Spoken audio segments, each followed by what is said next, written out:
Dunia kejahatan terorganisir seringkali terasa jauh, seperti sebuah cerita fiksi dalam film atau novel. Namun, di balik layar ada sebuah sistem yang bekerja dengan aturan mainnya sendiri. Buku hipotetis berjudul 100 Aturan Mafia Global ala Sindikat mencoba membuka tabir itu. Buku ini bukan sekadar kumpulan cerita seram, ia adalah sebuah panduan, sebuah kitab tak tertulis, yang merinci bagaimana sebuah sindikat dibangun, dijalankan, dan dipertahankan. Membacanya seperti mengintip cetak biru sebuah kerajaan yang dibangun di atas bayang-bayang hukum. Tujuannya jelas, memetakan DNA organisasi kriminal dari akarnya hingga pucuk kekuasaannya, memberikan kita lensa untuk memahami logika di balik kekejaman yang sering kita dengar di berita. Buku ini mengajak kita untuk berpikir lebih dalam, bukan hanya soal siapa yang menembak siapa, tetapi mengapa, apa yang mendorong ribuan orang di seluruh dunia untuk tunduk pada struktur komando yang begitu kaku dan brutal. Status aturan mafia global ala sindikat menjawabnya dengan membedah aturan-aturan yang menjadi fondasi. Aturan tentang loyalitas, tentang diam, omerta, tentang pembagian hasil, hingga aturan tentang bagaimana menyelesaikan konflik internal. Setiap pasal dalam kitab ini adalah pilar yang menopang bangunan besar sindikat. Tanpa aturan-aturan ini, organisasi mereka akan runtuh seperti rumah kartu. Mereka adalah hukum tak resmi yang lebih ditaati daripada hukum negara. Analisis kita terhadap buku ini akan dibagi menjadi dua bagian besar. Pertama, kita akan menyelami organ internal sindikat itu sendiri. Kita akan membedah strategi, psikologi, dan struktur organisasi mereka berdasarkan fase-fase kehidupan sebuah sindikat. Dari kebangkitan, ekspansi, perang, pengkhianatan, hingga mencapai tahta. Kita akan melihat bagaimana setiap aturan membentuk cara berpikir dan bertindak anggotanya. Ini adalah upaya untuk memahami mesin dari dalam.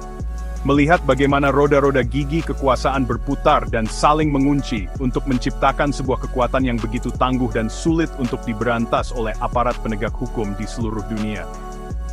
Kedua, kita akan melangkah keluar dari lingkaran internal mereka. Kita akan melihat dampaknya pada kita, pada masyarakat luas. Bagaimana aturan-aturan mafia ini merusak tatanan sosial, menggerogoti ekonomi, dan menciptakan ketakutan. Kita juga akan menelaah sisi etika dan moralitasnya, serta tantangan yang dihadirkan bagi penegak hukum di tingkat global. Pada akhirnya, tujuan kita bukan untuk mengagumi, tetapi untuk memahami. Karena hanya dengan memahami cara kerja musuh, kita bisa menemukan cara untuk melawannya. Buku ini meski fiksi, memberikan peta yang sangat berharga untuk memulai perjalanan pemahaman tersebut, membuka mata kita pada realitas yang seringkali tersembunyi. Setiap kerajaan besar, termasuk kerajaan kriminal, dimulai dari langkah kecil. Buku Status Aturan Mafia Global ala Sindikat mengidentifikasi fase pertama ini sebagai kebangkitan. Fase ini adalah tentang membangun fondasi. Bukan dengan semen dan batu bata, melainkan dengan reputasi, ketakutan, dan loyalitas mutlak. Aturan kunci di sini adalah business meeting with leader at head of table, men in suits listening attentively to boss viewed equally. Aturan nomor 3, jangan pernah terlihat lebih menonjol dari bos. Aturan nomor 7, satu kebohongan merusak 1000 kebenaran. Aturan ini terdengar sederhana, tetapi dampaknya sangat mendalam. Ia membentuk psikologi anggota baru untuk selalu menempatkan kepentingan kelompok di atas ego pribadi, dan menanamkan pentingnya integritas versi mereka sejak awal. Pada fase ini, seorang calon pemimpin atau kelompok kecil mulai mengukir nama mereka di lingkungan lokal. Mereka tidak langsung menantang pemain besar. Sebaliknya, mereka menawarkan solusi untuk masalah yang tidak bisa diselesaikan oleh hukum formal. Misalnya, narrow urban alleyway, local neighborhood street, two people in quiet conversation distribute equally. Menengahi sengketa utang piutang, memberikan perlindungan kepada pedagang kecil. Disinilah aturan nomor 11, mulai dari yang kecil, kuasai sepenuhnya diterapkan. Mereka membangun basis kekuatan dengan menguasai satu wilayah atau satu jenis bisnis ilegal secara total.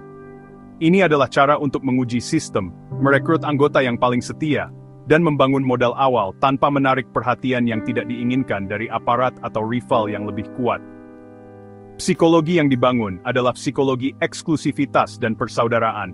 Mereka menciptakan narasi kita melawan mereka. Kita adalah keluarga yang saling melindungi, sementara dunia di luar sana adalah musuh. Aturan seperti media of men in private club tight-knit group toasting in dim room, secret meeting behind closed doors. Aturan nomor 5. Apa yang terjadi di dalam keluarga, tetap di dalam keluarga. Versi lain dari Omerta menjadi mantra suci. Aturan ini bukan hanya untuk mencegah kebocoran informasi kepada polisi. Ia juga berfungsi untuk memperkuat ikatan emosional antar anggota. Mereka merasa menjadi bagian dari sesuatu yang lebih besar. Sebuah kelompok terpilih yang memiliki aturan dan kehormatannya sendiri, yang membuat mereka merasa istimewa dan terikat satu sama lain. Kelemahan analisis buku pada fase ini adalah kurangnya penekanan pada faktor eksternal. Buku ini sangat fokus pada aturan internal, seolah-olah sindikat tumbuh di ruang hampa. Padahal, kebangkitan sebuah kelompok mafia seringkali difasilitasi oleh kondisi sosial ekonomi yang buruk. Seperti aerial view of impoverished neighborhood, people standing in unemployment line, rundown urban area, distribute equally. Kemiskinan, pengangguran, lemahnya kehadiran negara. Kondisi inilah yang menciptakan lahan subur bagi sindikat untuk merekrut anggota dan menawarkan keadilan versi mereka. Tanpa membahas konteks eksternal ini, gambaran tentang fase kebangkitan terasa kurang lengkap dan sedikit terlalu menyederhanakan fenomena yang kompleks ini. Namun, sebagai kerangka awal, ia berhasil menunjukkan bagaimana fondasi mental dan struktural dibangun. Setelah fondasi kokoh terbangun, sindikat memasuki fase kedua, ekspansi. Ini adalah masa pertumbuhan yang agresif. Wilayah kekuasaan diperluas, lini bisnis ilegal didiversifikasi, dari narkotika hingga penyelundupan senjata, dan uang mulai mengalir deras. Buku Status Aturan Mafia Global menyoroti aturan krusial pada fase ini, seperti aturan nomor 21 uang tidak mengenal teman, hanya mengenal kepentingan, dan aturan nomor 28. Kendalikan arus informasi, maka kau kendalikan situasi. Aturan-aturan ini menandai pergeseran fokus dari sekadar bertahan hidup menjadi dominasi. Loyalitas memang masih penting, tetapi keputusan strategis kini lebih banyak didasarkan pada kalkulasi untung rugi yang dingin. Strategi ekspansi tidak dilakukan secara sembarangan. Mereka menggunakan pendekatan yang sistematis. Pertama, infiltrasi. Mereka menempatkan orang-orang mereka atau merekrut informan di dalam organisasi target, baik itu geng saingan maupun lembaga pemerintah. Kedua, akuisisi. Mirip seperti korporasi, mereka mengambil alih operasi kriminal yang lebih kecil, terkadang dengan paksa, terkadang dengan penawaran yang tidak bisa ditolak. Aturan nomor 33, setiap orang punya harga, temukan harganya menjadi pedoman utama. Mereka membeli polisi, hakim, dan politisi untuk memuluskan jalan mereka. Ini adalah investasi jangka panjang untuk memastikan kerajaan mereka tidak hanya besar, tetapi juga aman dari gangguan hukum. Secara organisasi, struktur sindikat menjadi lebih kompleks pada fase ini. Dari kelompok kecil yang terpusat pada satu pemimpin, mereka berevolusi menjadi organisasi berlapis dengan hierarki yang jelas. Ada pembagian kerja, ada yang ahli dalam kekerasan, enforcer, ada yang piawai dalam pencucian uang, money launderer, dan ada yang menjadi negosiator ulung. Aturan nomor 35, tempatkan orang yang tepat di posisi yang tepat menjadi kunci efisiensi. Pemimpin tertinggi atau Don tidak lagi terlibat dalam operasi harian. Perannya bergeser menjadi seorang CEO yang fokus pada strategi besar, menjaga keseimbangan kekuatan internal, dan membangun aliansi dengan sindikat lain di tingkat regional maupun global. Kekuatan analisis buku pada fase ini terletak pada kemampuannya menggambarkan sindikat sebagai sebuah korporasi multinasional yang efisien. Namun, kelemahannya adalah potensinya untuk terlalu meromantisasi kecerdasan para pemimpin mafia. Buku ini terkadang melupakan bahwa banyak keberhasilan ekspansi juga didorong oleh kebrutalan murni dan faktor keberuntungan. Tidak semua langkah diperhitungkan dengan cemerlang.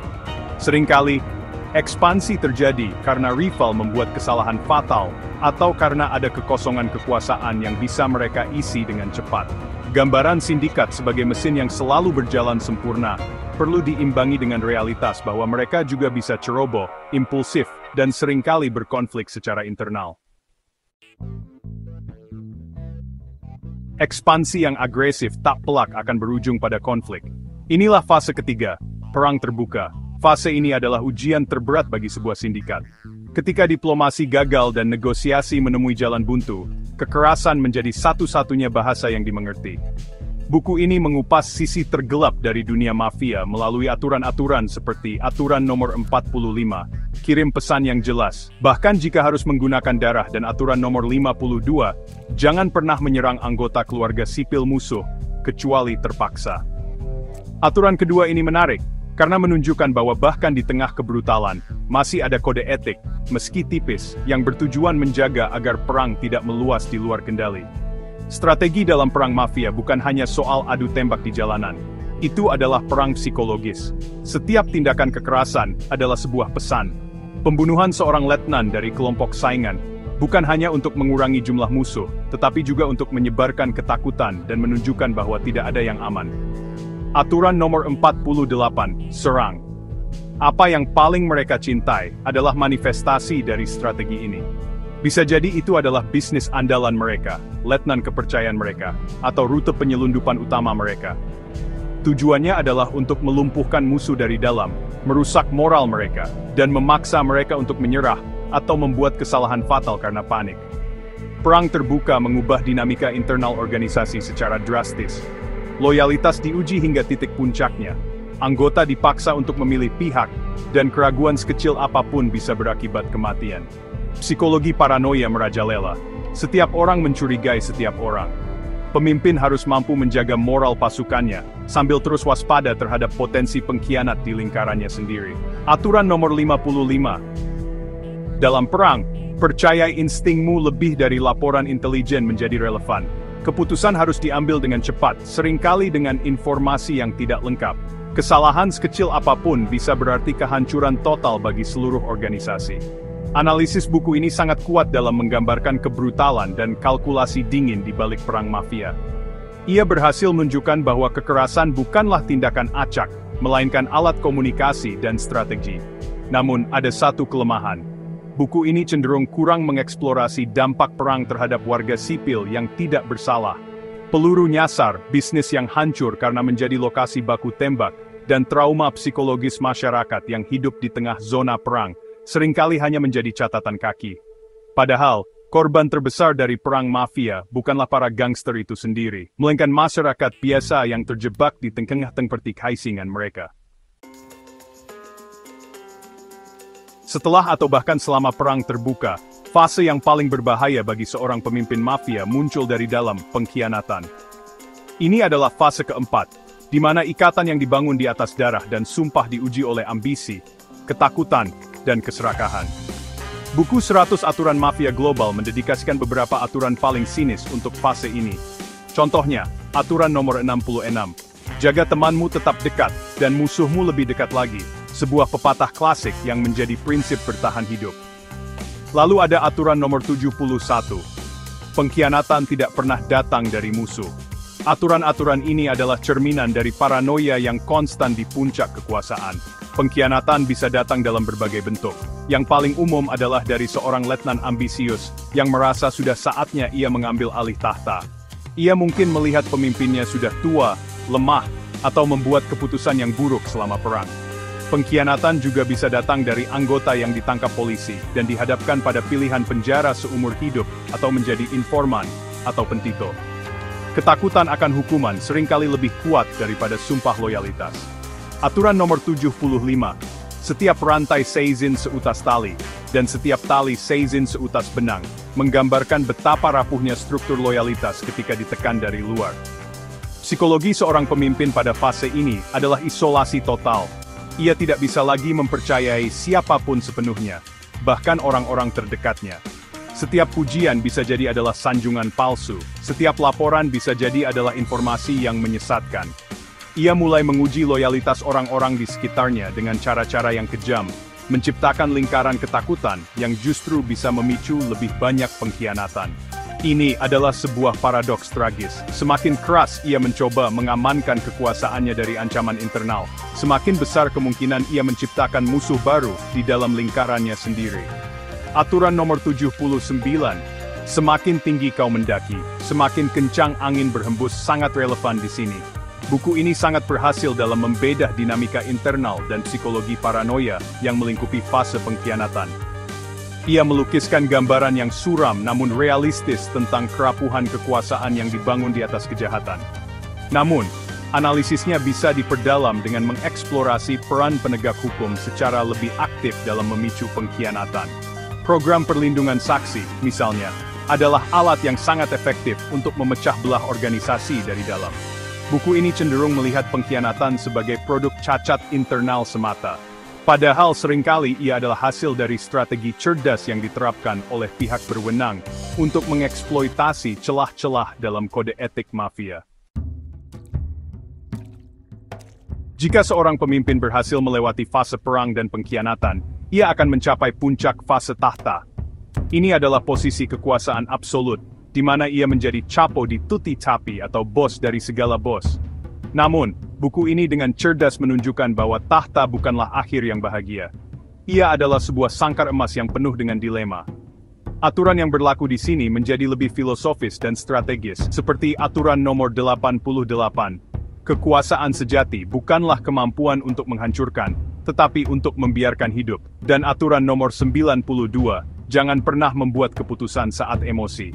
Aturan-aturan ini mencerminkan pergeseran dari seorang gangster menjadi seorang negarawan di dunia bawah tanah. Di puncak kekuasaan, tantangan utama bukan lagi soal menaklukkan musuh, tetapi mengelola kerajaan.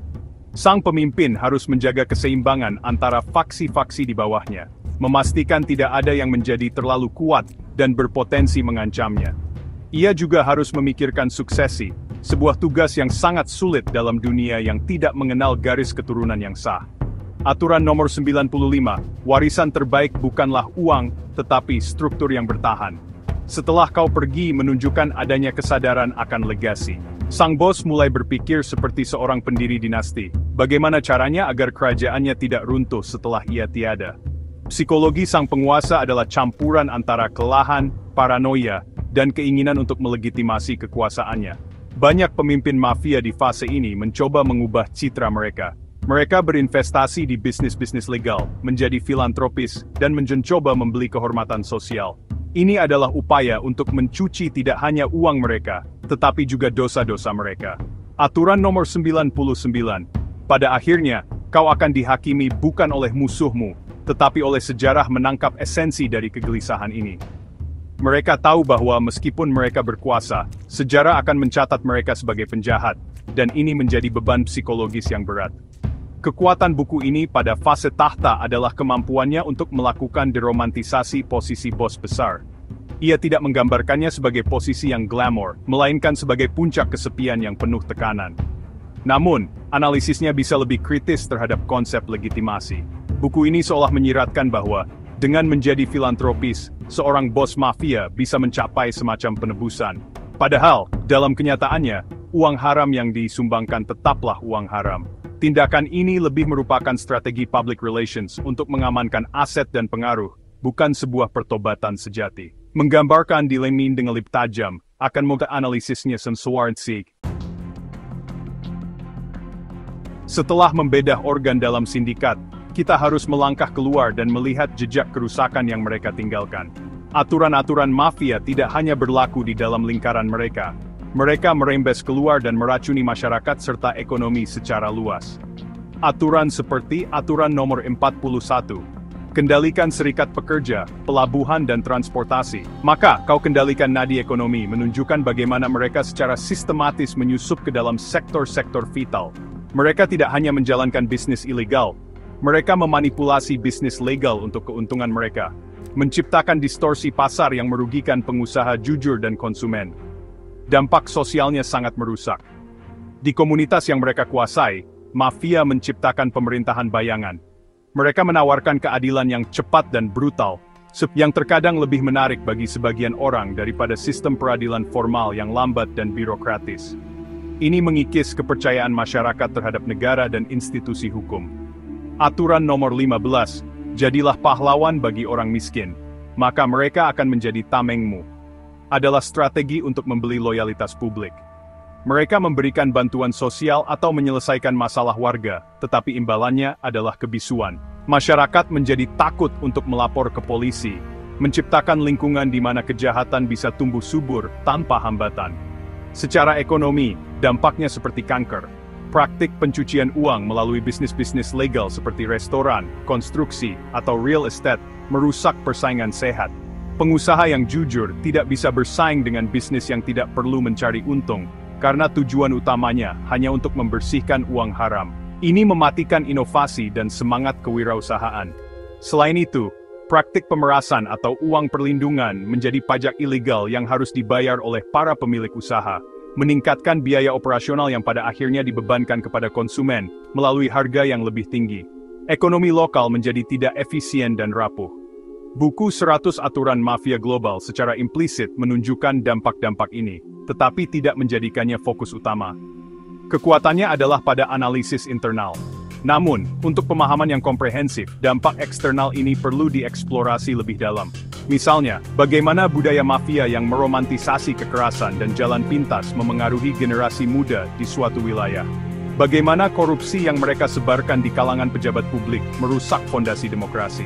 Menjawab pertanyaan-pertanyaan ini akan memberikan gambaran yang lebih utuh tentang mengapa sindikat kejahatan terorganisir bukan hanya masalah penegakan hukum, tetapi juga masalah sosial dan ekonomi yang mendesak. Dunia yang semakin terhubung tanpa batas menjadi arena bermain yang ideal bagi sindikat mafia global. Aturan mereka, yang tadinya bersifat lokal, kini diterapkan dalam skala internasional. Aturan nomor 82, perbatasan negara, hanyalah garis di atas peta, bukan lagi sekadar slogan, melainkan prinsip operasional. Mereka memanfaatkan perbedaan hukum antar negara, kemudahan transaksi keuangan digital, dan jaringan logistik global untuk menjalankan operasi mereka. Penyelundupan narkotika dari Amerika Latin ke Eropa, perdagangan manusia dari Asia Timur ke Timur Tengah, semuanya dikoordinasikan oleh jaringan yang melintasi puluhan yurisdiksi hukum. Ini menciptakan tantangan yang luar biasa bagi penegak hukum. Polisi di satu negara mungkin berhasil mengungkap satu sel, tetapi otak operasinya berada di negara lain yang tidak memiliki perjanjian ekstradisi. Aturan nomor 85. Sebarkan asetmu di berbagai negara. Jangan taruh semua telur dalam satu keranjang, membuat upaya penyitaan aset menjadi sangat rumit. Mereka menggunakan perusahaan cangkang di surga pajak dan mata uang kripto untuk menyembunyikan jejak keuangan mereka. Penegak hukum seringkali kalah cepat dan kalah sumber daya dalam menghadapi musuh yang begitu lincah dan terdesentralisasi. Selain tantangan teknis, ada juga dilema etis dan strategis. Bagaimana cara melawan organisasi yang beroperasi di luar aturan? Penegak hukum terikat oleh hukum dan prosedur, sementara mafia tidak. Ini menciptakan medan pertempuran yang tidak seimbang. Kadang, untuk membongkar sebuah sindikat, aparat terpaksa menggunakan informan dari kalangan kriminal itu sendiri, atau bahkan melakukan operasi penyamaran yang berbahaya dan penuh kompromi moral. Pertanyaannya menjadi sejauh mana kita bisa menyerupai musuh untuk mengalahkannya, tanpa kehilangan integritas kita sendiri. Ini adalah dilema yang terus dihadapi oleh kepolisian dan badan intelijen di seluruh dunia. Buku 100 Aturan Mafia Global ala Sindikat memberikan wawasan berharga tentang cara berpikir lawan. Dengan memahami aturan main mereka, penegak hukum bisa merancang strategi yang lebih efektif. Misalnya, jika mereka tahu bahwa pengkhianatan adalah titik lemah terbesar, maka program perlindungan saksi dan penawaran keringanan hukuman harus menjadi senjata utama. Jika mereka tahu bahwa sindikat bergantung pada pencucian uang, maka pengawasan terhadap transaksi keuangan yang mencurigakan harus diperketat. Buku ini secara tidak langsung berfungsi sebagai manual, kenali musuhmu, yang bisa membantu merumuskan kebijakan yang lebih cerdas dan proaktif, bukan hanya reaktif terhadap kejahatan yang sudah terjadi. Pada akhirnya, apa yang bisa kita pelajari dari buku 100 Aturan Mafia Global ala Sindikat? Buku ini meskipun sebuah karya fiksi, berfungsi sebagai cermin yang memantulkan sisi gelap dari sifat manusia, hasrat akan kekuasaan, keserakahan, dan kemampuan untuk membangun sistem yang rumit demi tujuan yang merusak. Memahaminya bukan berarti kita bersimpati. Sebaliknya, ini adalah sebuah keharusan strategis. Mengabaikan cara kerja mereka sama saja dengan membiarkan penyakit menyebar tanpa memahami virusnya. Pemahaman adalah langkah pertama menuju perlawanan yang efektif dan tercerahkan. Buku ini mengajarkan kita bahwa sindikat kejahatan bukanlah sekumpulan preman bodoh yang hanya mengandalkan kekerasan. Mereka adalah organisasi yang belajar, beradaptasi, dan berevolusi. Aturan-aturan mereka adalah produk dari pengalaman puluhan tahun yang disempurnakan melalui trial and error yang berdarah. Mereka memiliki struktur, strategi, dan bahkan semacam kode etik internal. Pengakuan terhadap kompleksitas ini sangat penting. Upaya pemberantasan yang hanya mengandalkan penangkapan anggota rendahan tanpa menyentuh struktur dan sistem keuangannya akan selalu gagal. Kita harus menyerang akarnya, bukan hanya memangkas rantingnya. Namun, refleksi terpenting mungkin bukan tentang mereka, tetapi tentang kita. Kehadiran dan kesuksesan sindikat mafia seringkali merupakan gejala dari kegagalan institusi kita. Mereka tumbuh subur di mana negara lemah, di mana hukum tidak adil, dan di mana ada kesenjangan ekonomi yang ekstrem.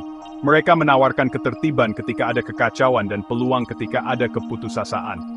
Oleh karena itu, perang melawan kejahatan terorganisir bukan hanya tugas polisi dan jaksa. Ini adalah tugas kita bersama untuk membangun masyarakat yang lebih adil, di mana aturan hukum formal lebih menarik dan lebih dapat diandalkan daripada aturan main dunia bawah tanah. Kesimpulannya, 100 aturan mafia global ala sindikat adalah sebuah studi kasus yang provokatif. Ia memaksa kita untuk menatap ke dalam jurang kegelapan, bukan untuk terpesona olehnya, tetapi untuk mengukur kedalamannya. Dengan membedah aturan main mereka, kita tidak hanya belajar tentang strategi kriminal. Kita belajar tentang kerapuhan sistem sosial kita, tentang tantangan penegakan hukum di era global, dan tentang pentingnya membangun masyarakat yang kuat dari dalam.